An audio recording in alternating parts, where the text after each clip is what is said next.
4장 앞부분에서 우리는 하나님의 헤세드를 실천했던 사람 보아스의 행적을 추적을 해보았습니다.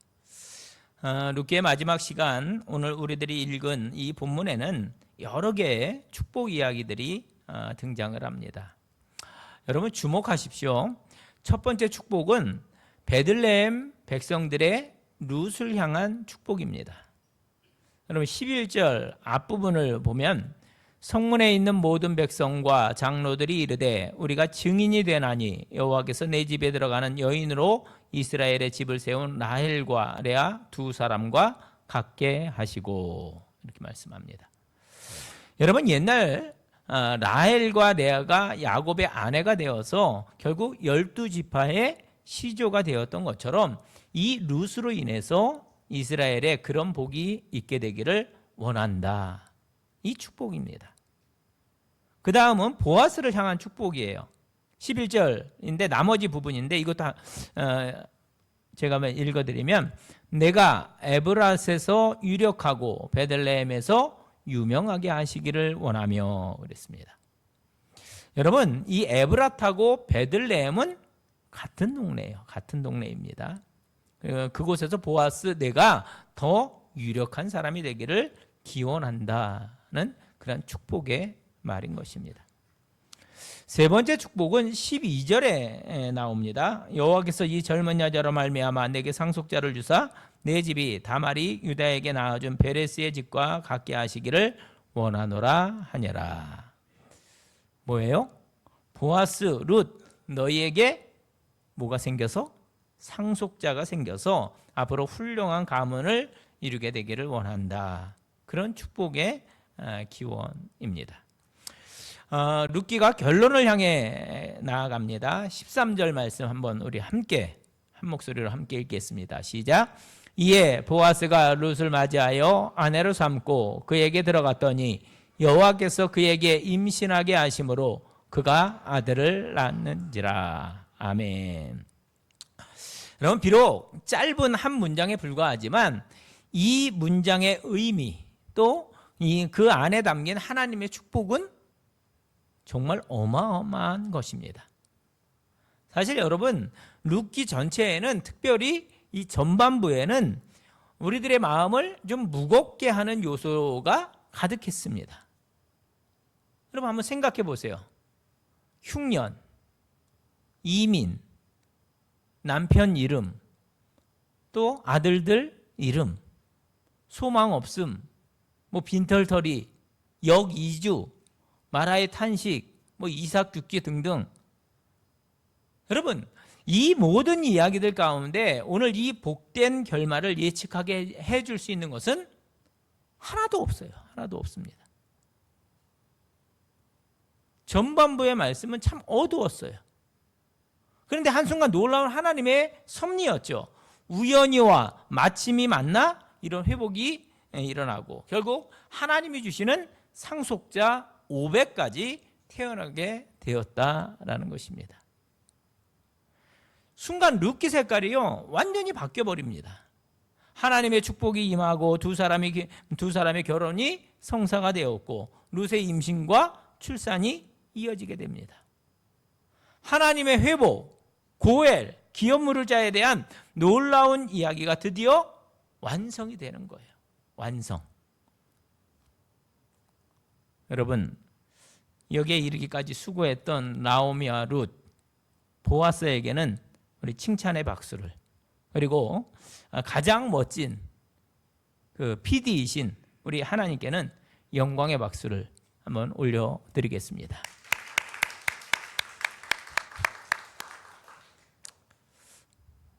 여러분 왜 박수 치셨는지 이해하셨나요? 여러분 그들이 너무 수고한 거잖아요. 수고. 그리고 아름다운 이야기가 완성이 되었다는 거죠. 자, 그러면 이제 우리 할 일은 그 드라마의 결말, 그 장면을 보면서 함께 즐거워하도록 하겠습니다. 자, 우선 흥미로운 것은 이 룻과 보아스 사이에 누가 태어나요? 오벳이라는 상속자가 태어났다라는 거예요. 그때 오벳이 태어났을 때 베들레헴에 있던 여인들이 불렀던 축복의 노래입니다.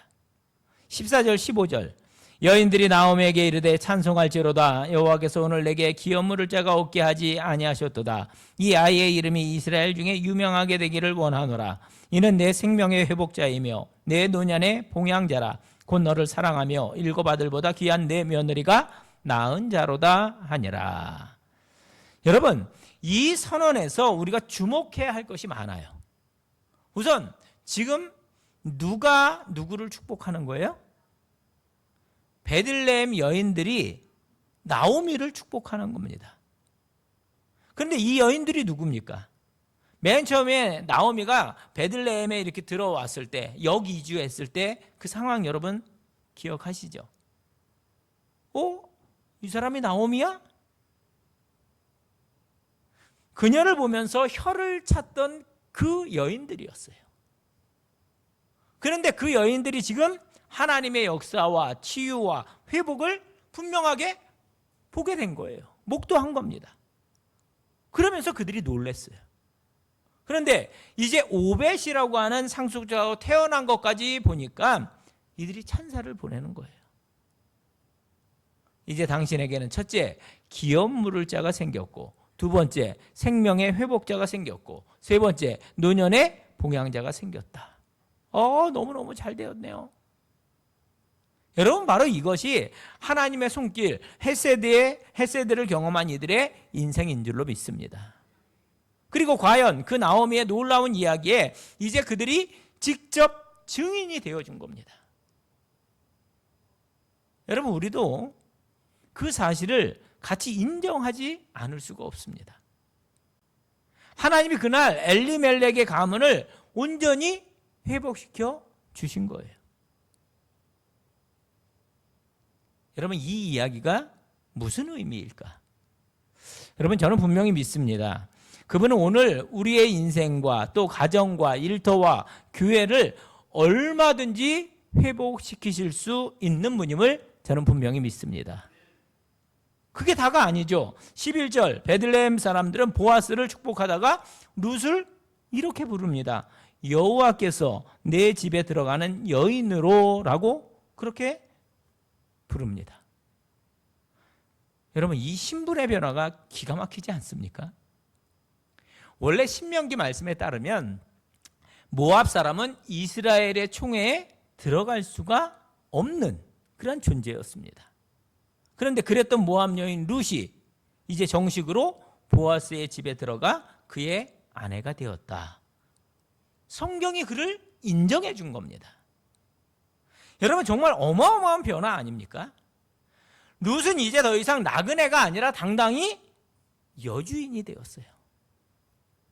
결국 룻기는 우리들 모두에게 회복과 또 새 출발의 축복의 말씀이 되지 않을 수가 없다라는 것입니다. 여러분, 룻의 시작은 정말로 미비했어요. 하지만 그 룻도 나오미도 보아스도 다 잘 되었어요. 여러분, 16절과 17절 말씀 보세요. 나오미가 아기를 받아 품에 품고 그의 양육자가 되니 그의 이웃여인들이 그에게 이름을 지어주되 나오미에게 아들이 태어났다 하여 그의 이름을 오벳이라 하였는데 그는 다윗의 아버지인 이새의 아버지였더라. 여러분, 잘 보세요. 룻이 아들을 낳았어요. 상속자죠. 그런데 그 아이의 이름 오벳을 누가 지어줍니까? 그 이웃 베들레헴 여인들이 지어줬다는 거예요. 이게 뭐예요? 그 여인들이 이 나오미와 룻을 지켜본 겁니다. 앞에서도 말씀드렸듯이 하나님께서 그들의 인생에 어떤 일들을 행하셨는지를 다 지켜본 거예요. 그 증인들로부터 나온 이름이 섬기는 자라는 그러한 의미를 가진 오벳이었다는 겁니다. 오벳, 섬기는 자라는 뜻을 가지고 있습니다. 여러분, 이 룻기의 기승전결, 이 룻기의 이야기를 기승전결이 있는 하나의 이야기로 듣는다면 이 이야기는 이렇게 마무리되어야 합니다. 드디어 나오미와 룻의 집에 평화가 깃들었고 보아스와 결혼했던 룻이 상속자 오벳을 낳아서 할머니 나오미의 품에 안겨 주었다.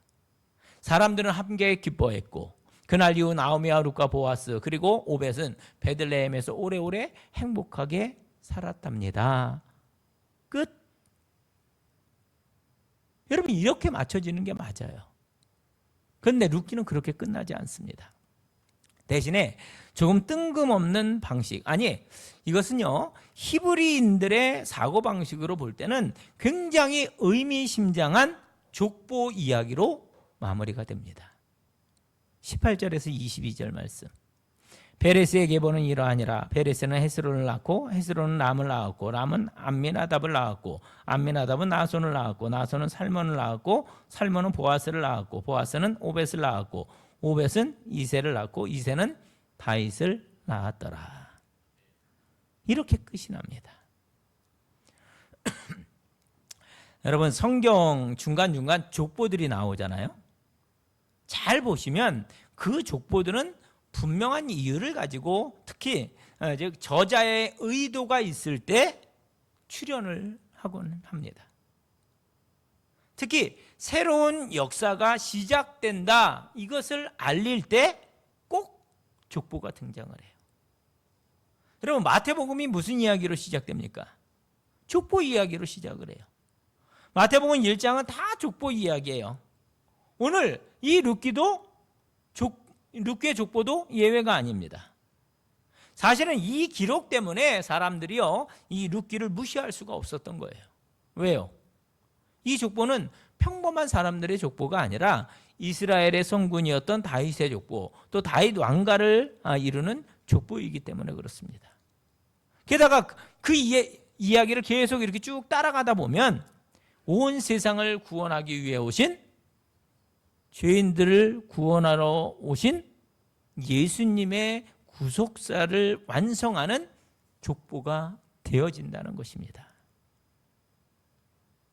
바로 거기에 여러분 룻기에 앞에서 첫 시간에도 말씀드렸지만 하나님이라는 이름이 한 번도 안 나와요. 근데 바로 거기에 하나님이라는 이름이 단 한 번도 언급되지 않은 이 룻기가 당당히 성경의 한 부분을 차지하고 있는 것입니다. 이번 룻기의 말씀을 다루면서 우리가 계속 던졌던 질문은 이거예요. 자, 그때 그 룻기의 이야기를 이곳 특별히 공고한 내 삶의 자리에서 어떤 의미로 읽고 그 말씀을 받아들여야 할 것인가? 여러분 저는 이렇게 적용합니다. 인생길을 걷다 보면 그날 룻기에 펼쳐졌던 그 어려웠던 상황들이 얼마든지 내 눈앞에 펼쳐질 수가 있다라는 거예요. 그때 여러분 그런 형편에 있는 우리에게 이 룻기의 메시지가 어떤 의미로 다가오느냐 그 질문을 드리는 거예요. 틀림없어요. 그 상황에서조차 하나님은 우리들의 헤세드가 되어주셔서 할렐루야 당신의 섭리로 우리를 이끌어 주신다는 겁니다. 여러분 믿으십니까? 엘리멜렉과 나오미의 흉년에도 또 그들의 모압으로의 이민길에도 또 그곳에서 있었던 비극적인 인생사에도 또 빈터터리로 돌아온 그 베들레헴에서도 이삭을 죽기 위해 나갔던 보아스의 추수밭에서도 그리고 그 은혜를 기대하고 모험을 감당했던 타작마당에서도 마지막으로 그 놀라운 베들레헴 성문화 광장에서도 우리는 하나님께서 어떻게 그들을 사랑하며 추적하며 주관해 주셨는지를 분명히 목도할 수 있었습니다. 바로 그분이 하나님이셨어요. 내가 아니라 언제나 그분이 주인이신 줄로 믿습니다. 그분이 오늘 이 룻기에 나오는 등장인물들을 당신의 날개 안에 품어주시고 마라와 같은 인생길을 나오미와 같은 인생으로 기쁨으로 바꾸어 주셨습니다. 여러분 그들이 증인이었고 오늘 우리가 9번에 걸쳐서 그 일의 증인이 되었습니다. 그러므로 오늘 우리들의 인생 중간중간에 별일들이 많이 생기더라도 이제 우리는 나는 끝났다. 하나님이 나를 버렸다. 하나님이 나를 사랑하지 않는다. 하나님이 내게 벌을 주셨다. 이제 내게 희망이 없다. 여러분 이런 말을 여러분 절대로 하지 않기로 하겠습니다. 그건 틀린 말이에요. 대신에 우리는 이렇게 고백하기로 하겠습니다. 따라해 주세요. 언제나 하나님은 거기 계십니다. 그리고 그분은 늘 섭리하십니다. 여러분 믿으십니까? 언제나 하나님은 거기 계셔요. 우리를 바라보고 계십니다. 우리를 추적하고 계십니다. 그리고 그분은 늘 가장 선한 길로 섭리하십니다. 맞습니다. 여러분, 그분이 우리들의 그 망가져 있는 인생을 다시 회복시키십니다. 그리고 그분이 우리들 인생의 결론을 쓰세요. 여러분, 인생의 결론은 내가 쓰는 것이 아니라 누가? 은혜의 하나님, 그분이 쓰실 줄로 믿습니다. 여러분 16절을 다시 봐주세요. 나오미가 아기를 받아 품에 품고 그의 양육자가 되니. 여러분 그 장면을 한번 상상해 보세요. 손주를 보신 분들 계시잖아요. 손주를 처음 안으실 때 기분이 어떠셨나? 저는 아직 손주를 못 안아봐서. 자, 그 할머니 나오미에게 안겨있는 오벳이라는 아이, 이 아이가 얼마나 귀한 아이예요. 그런데 그 아이를 누가 양육합니까? 나오미가 한다는 거예요. 그러니 할머니 나오미가 이 오벳을 얼마나 잘 양육했을까? 얼마나 신앙교육을 똑부러지게 했을까? 그뿐입니까? 17절을 보면 주변에 있던 여인들이 말합니다. 나오미에게 아들이 태어났다 하여. 누구에게서 태어나요? 나오미라는 거예요. 원래는 누구에게 태어났어요? 룻에게서 태어났죠. 그런데 나오미에게서 태어났다고 합니다. 뭡니까? 고엘의 성취를 말하는 거죠. 기업 물을 자가 태어났다라는 겁니다. 이 아이는 나오미의 가문을 잇는 아이가 되잖아요. 거기서부터 즉 오벳으로부터 새로운 세대, 회복의 세대가 다시금 시작이 되고 있는 겁니다. 여러분 제가 룻기 전체를 보고 이런 생각을 했습니다. 여러분 4장, 룻기가 4장으로 되어 있다고 몇 번 말씀드렸어요. 이 4장으로 된 룻기를 딱 반으로 접는 거예요. 그럼 2장 되겠죠. 그러면 맨 앞에 이야기, 이 이야기의 시작이 텅 빈 인생, 이게 나오미의 이야기잖아요. 그리고 별일들이 참 많았잖아요. 그리고 제일 마지막에 보면 하나님의 헤세드로 가득 찬 그녀의 인생을 볼 수가 있잖아요. 그런데 그 텅 빈 인생이 풍성한 하나님의 회복의 이야기로 이렇게 맞닿게 되더라는 거죠. 반으로 딱 접어보면. 오늘 저와 여러분의 인생이, 특별히 우리들 인생의 결론이 바로 그와 같은 것이 되시기를 간절히 축원합니다. 비결은 하나잖아요.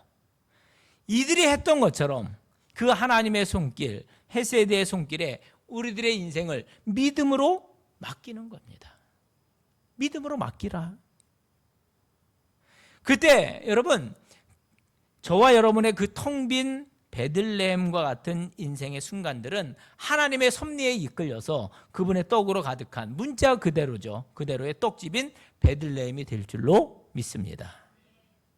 룻기를 마무리하면서 저는 이 룻기의 이야기를 저와 여러분의 삶으로 가져가서 삼중적으로 적용해 보고 싶습니다. 자, 먼저는 개인적인 적용인데, 개인적인 적용이고, 두 번째가 이제 교회적인 적용, 세 번째가 이제 역사적인 그런 적용입니다.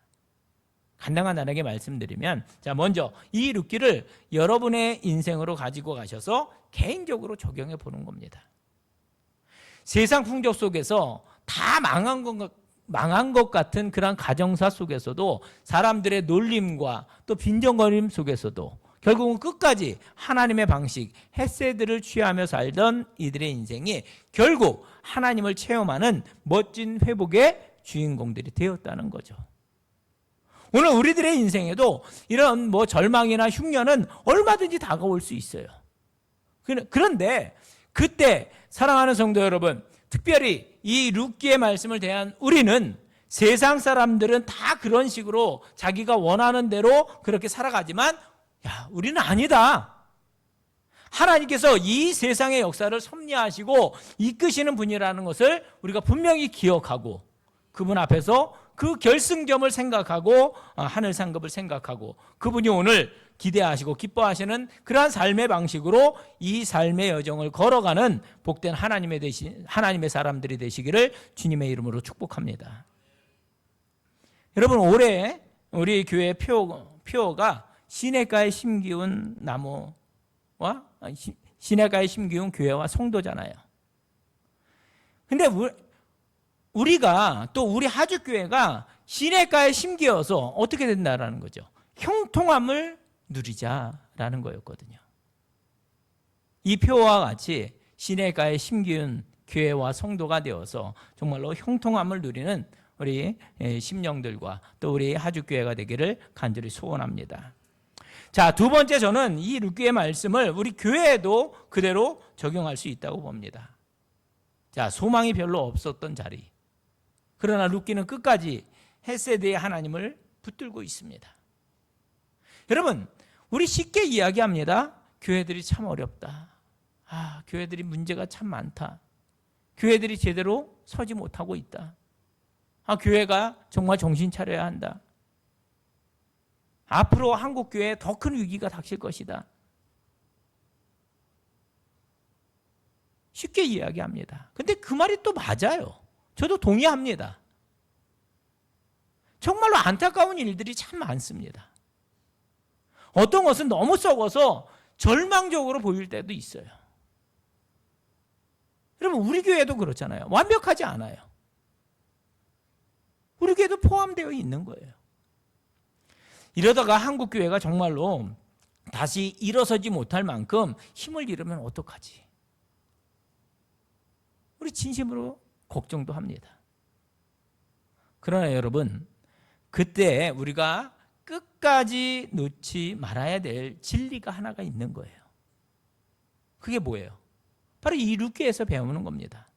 우리 하나님은 헤세드의 하나님이시다. 더 놀라운 것은 그 헤세드 하나님, 우리에게 인애와 은혜를 베푸신 하나님이 결국 우리 교회의 주인이시라는 사실입니다. 여러분, 사람들의 지적 대부분 맞습니다. 옳은 소리 맞아요. 그러나 교회는 옳은 소리로 되지 않아요. 교회는 기쁜 소리로 되는 줄로 믿습니다. 이건 이거고 저건 저거고 옳은 소리 모르는 사람이 어디 있어요? 대부분 다 압니다. 그 옳은 소리가 아무리 많아도 그건 복음이 아니잖아요. 복음이 뭐예요? 흠 있는 사람, 부족한 사람도 예수 앞에 나오면 모든 죄 사하고 영생 복람 면류관 확실히 받겠네. 이것인 줄로 믿습니다. 그 얘기가 뭐예요? 하나님은 헤세드의 하나님이시라는 겁니다. 심지어 어떤 부분은 대대적인 수술도 필요해요. 그러나 우리에겐 여전한 소망이 있습니다. 그 하나님, 헤세드의 하나님이 우리 교회의 주인이시고, 할렐루야, 우리 한국교회의 주인이시므로 결국 그분이 우리 교회들을 다루시고 회복시키시고 갱신시켜 주시고 다시금 일으켜 주실 줄로 믿습니다. 이게 룻기에 대한 교회적인 적용인 거죠. 그 헤세드의 하나님, 오늘 우리 하주교회 지난 40년 동안에도 하나님이셨고 또 앞으로도 소망이 되어주시는 하나님이 되어주실 줄로 믿습니다. 자, 마지막으로 이 세상의 역사 속에서 우리는 이 룻기를 어떻게 적용해야 하는가?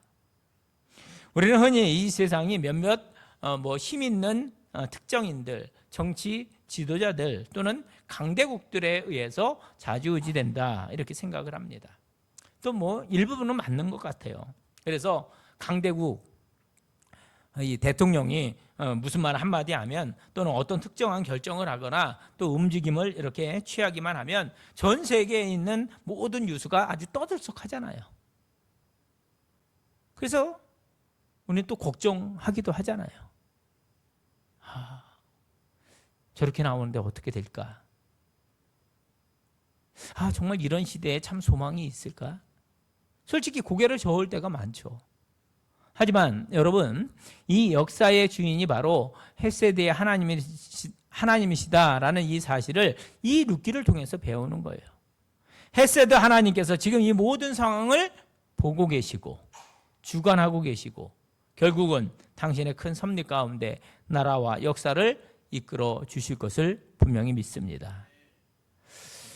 여러분, 저는 오늘 룻기 강의를 마치면서 혹시 여러분 오늘 여러분의 인생 한가운데 급습해온 그러한 힘든 일, 아니면 경제적인 문제들, 또 가정적인 문제들, 또 건강적인 그런 문제들, 관계적인 그런 문제들이 혹 있으신 분 계십니까?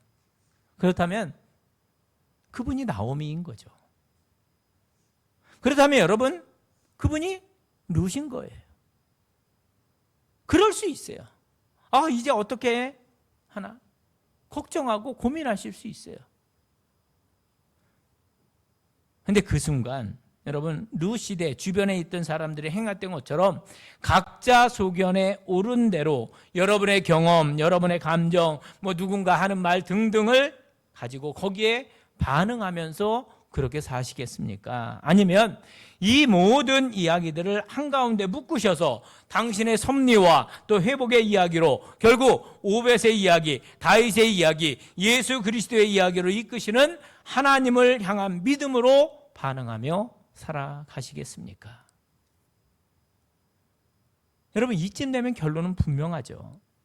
결국 우리들 인생의 개인사, 교회사, 세상사는 하나님의 섭리 아래 그분의 영광과 그분의 선함을 드러내며 이끌려가게 될 것이라는 사실입니다. 왜요? 그분이 살아계신 하나님이시기 때문에.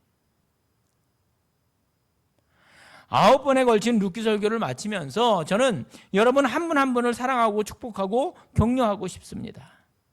성도 여러분, 그 나오미와 룻과 보아스처럼 하나님 그분이 계시고 또 그분이 섭리하시고 계시다는 사실을 분명히 믿으시고 끝까지 그분을 신뢰하시면서 오늘 그분의 헷세들을 여러분의 삶으로 실천하며 살아가는 복된 성도들이 되시기를 축복합니다. 그때 우리 삶에 있는 흉년, 이민, 가족과의 이별, 돌이킴, 선택, 성문학 강장, 그리고 추수밭 등등 우리들 인생에 있는 그 수많은 자그마한 이야기들은 하나님의 손에 의해서 귀한 이야기로 묶여서 결국 당신의 룻기를 이뤄낼 줄로 믿습니다. 그분의 그 기적적인 손길을 믿기 때문에 오늘 이런 일 저런 일 만나도 그때그때마다 신실한 믿음으로 반응하기에 하나님이 제가 이런 헷세들을 오늘 경험했습니다. 하나님, 제가 오늘 하나님의 이런 헷세들을 경험했습니다. 그렇게 체험하시고 자랑하시고 다른 이들에게 이것이 바로 헷세드 하나님의 은혜고 섭리임을 여러분의 인생으로 이제 보여주는 그런 복된 인생이 되시기를 주님의 이름으로 축원을 드립니다. 기도하겠습니다. 자비와 헷세드로 우리를 붙드시는 하나님 아버지, 오늘 룻기의 말씀을 통해서 우리의 인생을 회복하시는 하나님의 섭리와 사랑을 다시 보게 하시니 감사를 드립니다. 흉년과 이민과 상실과 또 빈털터리로 시작했던 나오미의 인생을 오벳의 탄생으로 회복시키신 하나님, 우리의 현실이 때로는 어두워도 막힌 것 같아도 보이지 않는 길을 여시는 하나님의 손길을 믿습니다. 주님, 우리가 종종 나는 끝났다, 희망 없다, 다 하나님이 나를 버리셨다라고 말하고 싶은 마음이 들 때 오늘의 말씀으로 우리를 깨우쳐 주시옵소서. 언제나 하나님은 우리와 함께 계시며 늘 섭리하시며 우리 인생의 결론을 하나님이 쓰심을 믿게 하여 주시옵소서. 룻처럼 나오미처럼 보아스처럼 하나님의 헷세드 아래 머물게 하시고 믿음으로 한 걸음 걷는 그 순종의 발걸음이 놀라운 회복의 문으로 이어지게 하여 주시옵소서. 우리의 가정에도 자녀에게도 또 일터와 사역에도 오벳과 같은 새로운 세대 회복의 씨앗을 허락하시고 우리의 텅 빈 곳을 은혜로 채우시는 하나님의 일하심을 보게 하여 주시옵소서. 하나님, 우리 교회를 축복하여 주셔서 베들레헴 성문 앞에 증인들처럼 하나님이 행하신 일을 서로 확인하고 함께 찬양하며 함께 기뻐하는 공동체가 되게 하여 주시옵소서. 모든 영광을 주님께 올려드리며 예수님의 이름으로 기도하옵나이다. 아멘.